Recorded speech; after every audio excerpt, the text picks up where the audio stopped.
Assalamualaikum warahmatullahi wabarakatuh. Salam hormat. Terima kasih Tuan Speaker. Saya turut berbahas dalam pindaan undang-undang untuk Akta Kawalan Padi dan Beras 1994. Sebelum ini ada banyak lagi isu yang tadi bawa oleh ramai ahli parlimen.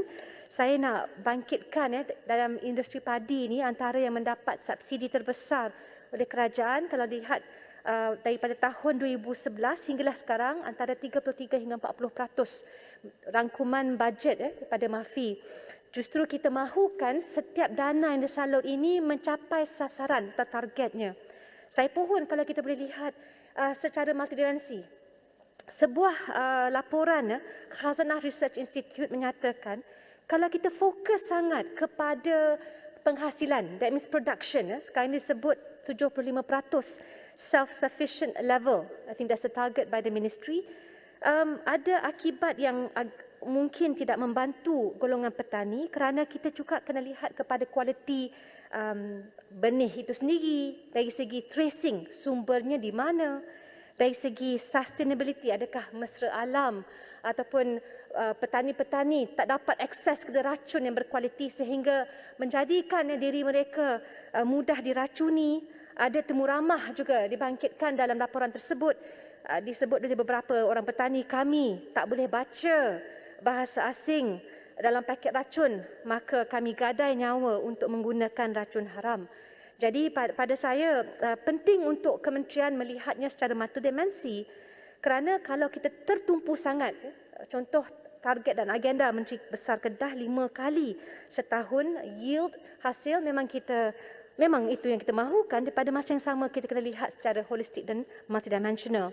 Saya rujuk kepada penglibatan. Ini bukan tanggungjawab MAFI semata-mata. Saya rasa Kabinet kena bercakap tentang jaminan security dan kedaulatan makanan di Malaysia ini untuk input dan R&D saja. Melibatkan MOSTI, Kementerian Air, Kementerian Perdagangan, Kementerian Pendidikan. Untuk stockpiling pula melibatkan bukan MAFI, tapi stok simpanan adalah di bawah MITI. Jadi mahu tidak mahu, seluruh supply chain itu sangat rumit dan kita perlukan integrasi yang mencukupi. Saya harap melalui pindaan ini, bukan semata-mata mengambil kira kuasa yang dipusatkan oleh kementerian, tapi ada masalah lain yang kita harus selesaikan. Contohnya di sini, bila kita lihat benih, Yang Berhormat Menteri juga pasti mendapat laporan, di dalam China Press 26 Jun dikhabarkan di Pulau Pinang padi kosong akibat penyakit hawar bulir bakteria dan mereka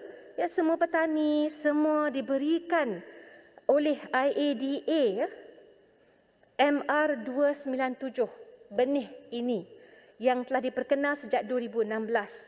Jadi bila kita nak beri compound kepada petani, kalau IADA atau agensi kerajaan sendiri yang berikan benih yang memang bukan saja tak mencapai sasaran tapi terdedah kepada bakteria yang akhirnya merugikan petani, who will regulate the regulators? Saya rasa ini sesuatu yang serius, maka perlu ada kebertanggungjawaban, at least timbal balas kita mengambil kira apa yang diperlukan oleh petani kerana kita sama-sama perlu menjaga sekuriti makanan. Kuala Kedah tadi bangkitkan a very crucial issue.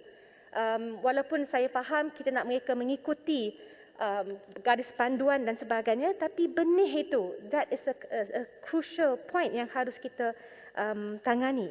Yang terakhir, Tan Sri Speaker, dalam seminit terakhir ini, saya nak minta sangat-sangat kementerian memandangkan isu sekuriti makanan menjadi isu nasional, kita semua bangkitkan, kita semua bimbang. Perlu juga dipikirkan dengan serius pindaan kepada, saya dapat versi bahasa Inggeris saja, I also apologize here, Paddy Cultivators Control of Land and Security of Tenure, Akta 1967, Akta 528, kerana kawal selia kontrak bermasalah.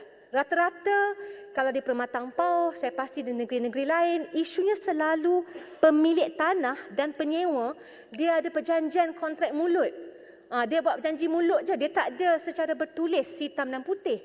Jadi kalau ditambah lagi dengan isu faraid, lagilah susah. Bila masa nak memastikan kontrak dihormati dan mereka yang menghasilkan tanaman tersebut dapatlah jaga, dapat pastikan anak ataupun keluarga masih lagi berminat dengan penanaman padi dan terus bergiat aktif. Jadi saya harap semua ini diambil kira oleh kementerian, termasuklah dah ada saranan. Saya faham MAFI juga melakukan libat urus, tapi Khazanah Research Institute banyak lagi kajian-kajian yang dihasilkan, lebih-lebih lagi mahu mendukung apa yang sedang dilakukan oleh MAFI.